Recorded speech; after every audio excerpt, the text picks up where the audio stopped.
During the incident, I would like to mention there is more than 5 or 7 these press conference, and the press conference are all mostly for those VIP, the Prime Minister and all these things, but not a single press conference come to our resident, our victim, to ask us what we want. My name is Abdul Ghani Abdul Aziz.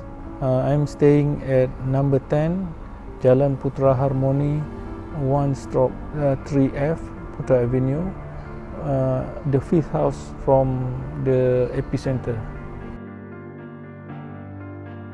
I'm Chen Kakim, staying in Putra Harmoni, number 3, 1/3F.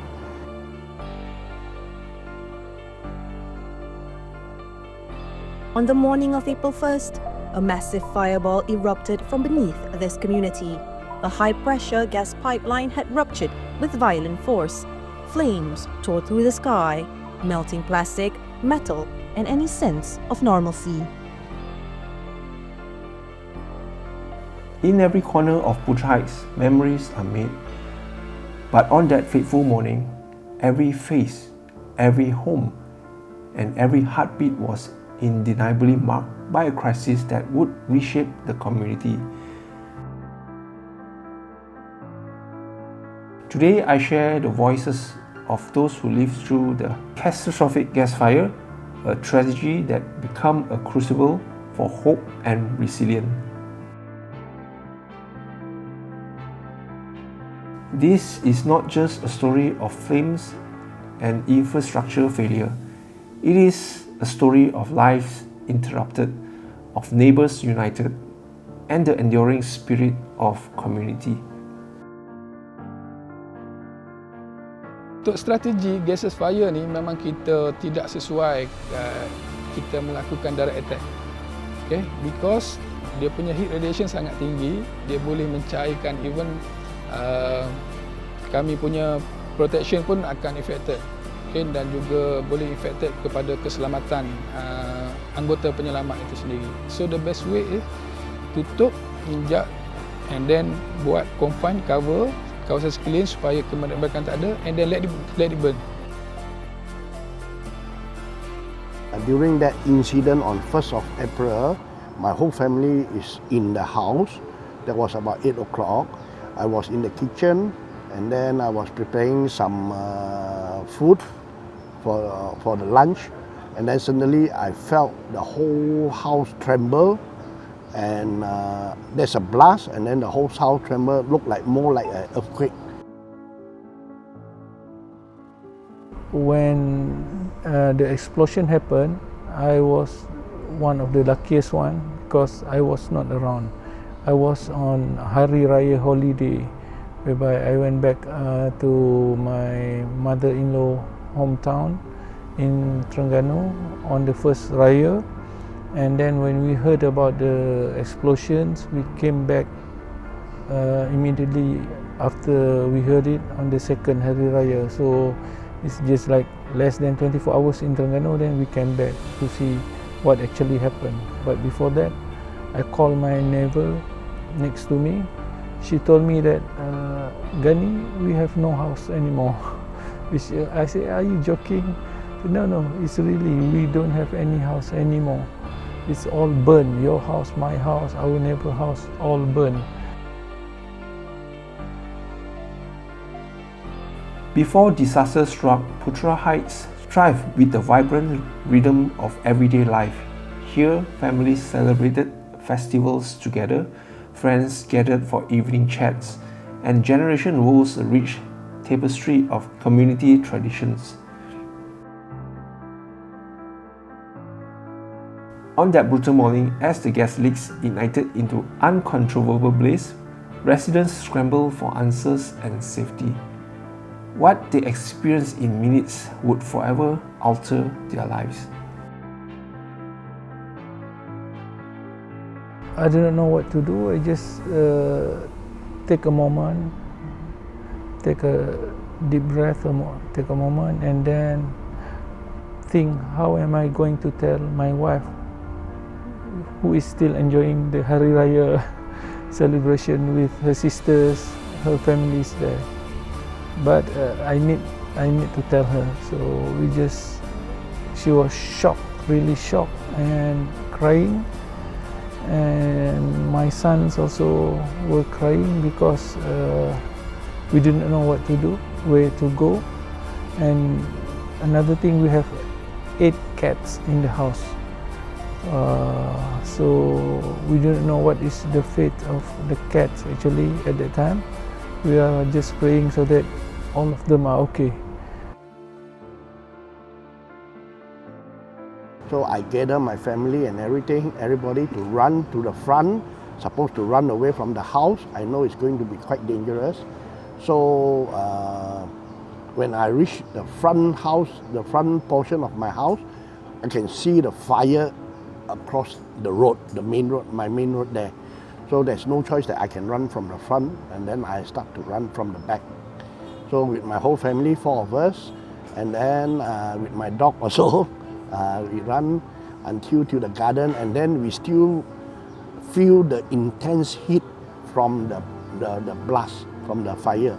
So we managed to run until to the highway, the elite highway, where there's a lot of passerbys to help us to pick me back to another place, to a safer place.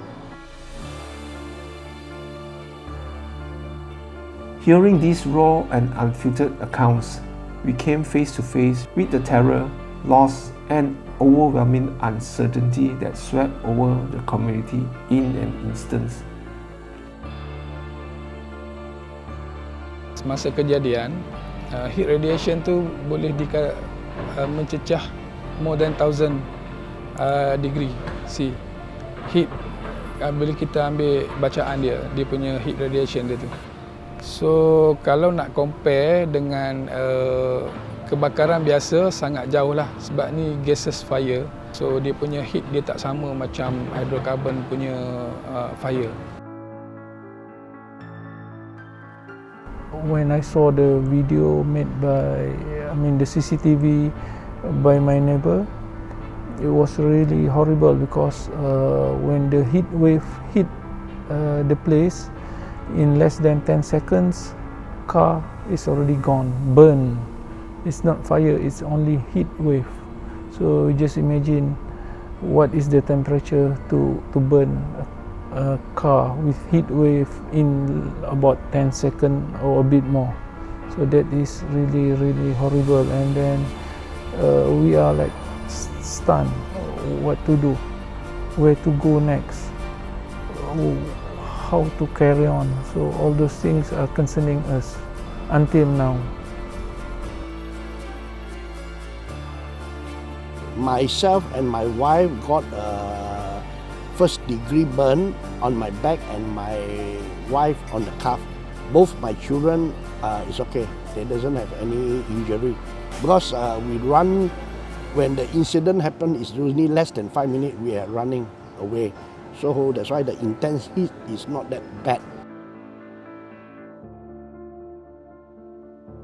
In the immediate aftermath, grief mingled with resilience. Homes were lost and material possession turned to ash.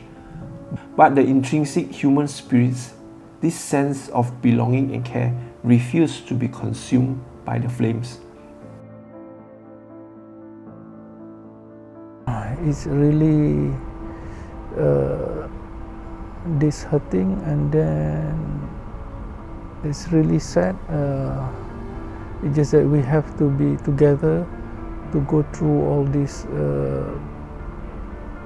tests that given by God. So we have to be strong. There is no other choice. We have to move on, and we have to be strong. We have to find the best alternative on what to do next.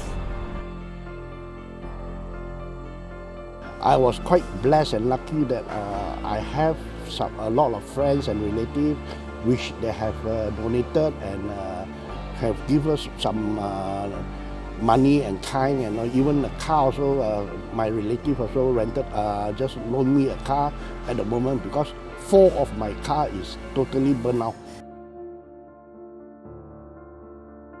Government initiatives like the provision of temporary housings through the Smart Sewa schemes provide practical relief.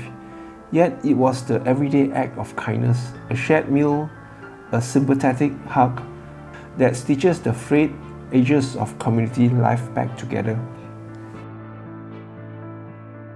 To Bernama, the Prime Minister's political secretary Dato Azman Abidin said additional contributions from the private sector would help ease the burden on affected families, many of whom are still displaced. He noted that 1.4 million ringgit in aid had already been distributed, including emergency funds from the Implementation Coordination Unit of the Prime Minister's Department, as well as initial contributions from Petronas.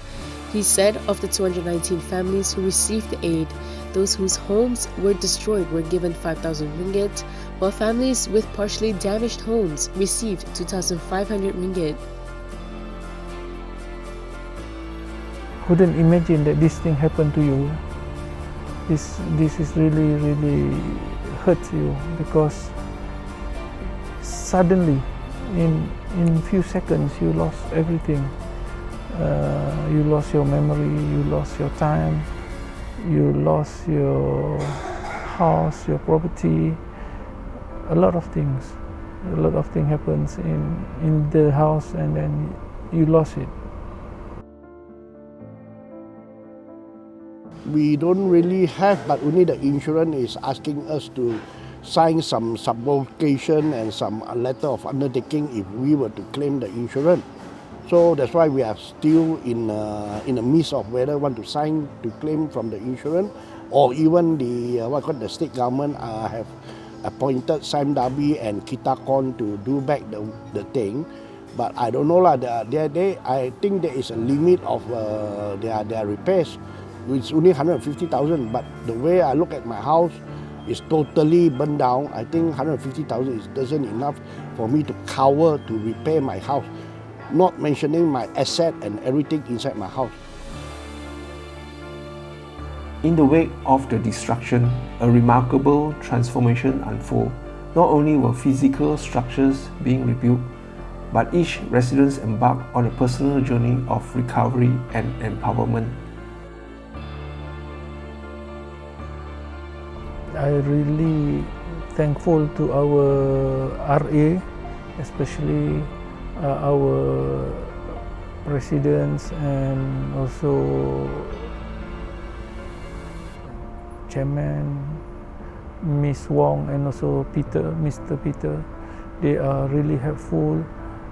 They provide a lot of guidance and direction, where to go, and then he gives us a lot of information on what to do, who's in charge of a lot of information.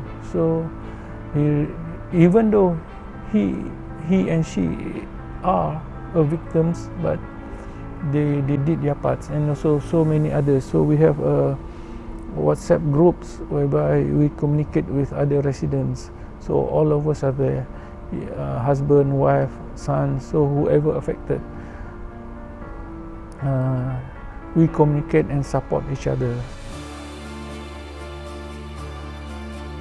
In this collective effort, where every letters of condolence note or every volunteer's hours matter, the residents of Putra Heights are reimagining not just their damaged home, but the future of their community. Saya rasa empati sebenarnya. Jadi saya rasa tertanya juga sebelum ni, macam mungkin orang awam macam saya ni boleh buat apa-apa ke kan. Jadi bila dapat peluang macam ni, bagi saya amat saya bersyukurlah dapat peluang macam ni untuk membantu rakyat kita sendiri kan. Saya sebagai student pun nanti saya juga dapat memberikan sumbangan kepada negara lah. After the incident, I met some of my neighbor, and they say after 20 minutes of the incident, the bomba and the policemen are around already to help the other resident to go for a safer place lah. As dusk falls over Putra Heights, The scars remain, but so do the seeds of renewal. Each resident carries the lessons of that fateful day in a quiet determination to rebuild and transform their community. From these disparate ashes, hope takes root. I was told by my neighbor, in fact, he has to run from the house with sarung only, with placard, and then my next door neighbor has to run out, save her life and family's life, just with their shirts, whatever shirts they are wearing, and then they have to go somewhere to buy it because just like my son, his bedroom is totally damaged, burned to ashes. So it's nothing much could be done. But even though in that type of situations, a lot of neighbors will help each other, console each other. All of them, like my neighbor behind me told me, all of them were running and saving their lives. But even in that situations, they are supporting each other. That's really what we are as Malaysians here. So they really support each other, is it? So it's really amazing, and I'm proud of that. Through the flames, the voices of our communities echoes, resilience, transformative and enduring. They remind us that while disaster may disrupt our lives, hope, compassion and unity rebuilds them, piece by piece. Kita sekarang keselamatan. Dan ini nampak setakat ini, terkawal sebab tu saya pilih untuk pergi sendiri ke tempat itu tadi, membuktikan bahawa selamat. Keduanya masalah mengedarkan tekanan kepada penduduk yang terkesan. Ada rumah yang musnah, ada yang musnah sebahagiannya. Jadi apa langkah kita ambil dengan kerjasama kerajaan negeri, kita adakan PPS, tapi itu langkah sangat sementara. Rumah-rumah ini dari perbincangan kita dengan KPKT, kerajaan negeri dan juga Petronas tidak mungkin dapat dipulihkan dalam masa terlalu singkat.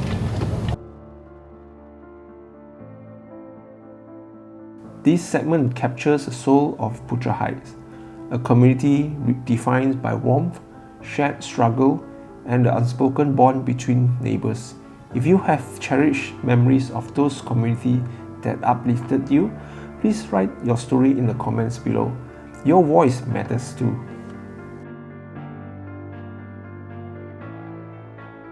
When I moved in here, it was for me it was kind of very safe. If we forget to lock our gate, then the guards will ding dong bell us and tell us to lock our gate.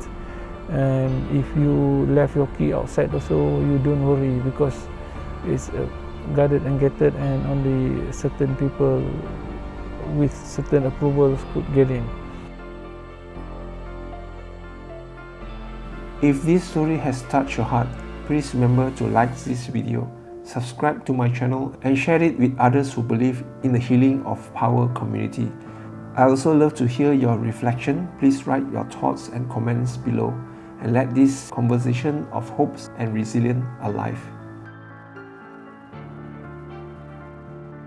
Police are investigating two construction companies over yesterday's gas pipeline fire in Putra Heights, which injured over 100 people and displaced many others. Selangor Police Chief Hussein Omar Khan confirmed that the developer and its main contractor are among those under investigation, as authorities work to determine if nearby earthworks triggered the leak that led to the blaze. I think it will take years before it could back to normal, but still it depends. Because those houses, including mine, are totally damaged, and then repair will take years, but your trauma will take maybe longer to recover. Everything I have built for my last 60 years have gone down to ashes. What I need and I want and I hope that the authority and the person responsible just to pay back what I have lost, that's all. I'm not asking for the sky or the moon or the sun. I just want back what I have and to lead a normal life again. Authorities or government also have to be more stringent on approving any works done on pipeline, or do more soil tests on where they laying the pipeline, so that this thing won't happen again. You must always be alert about your surrounding whenever there's anything happen. Actually, this type of incident happen like the gas pipe explosion and all that. I think it should be 1 in a million chances that you can involve or you can get. Ini adalah seperti yang Tuan KP polis nyatakan, tiada unsur sabotaj ataupun kecuaian dikenal pasti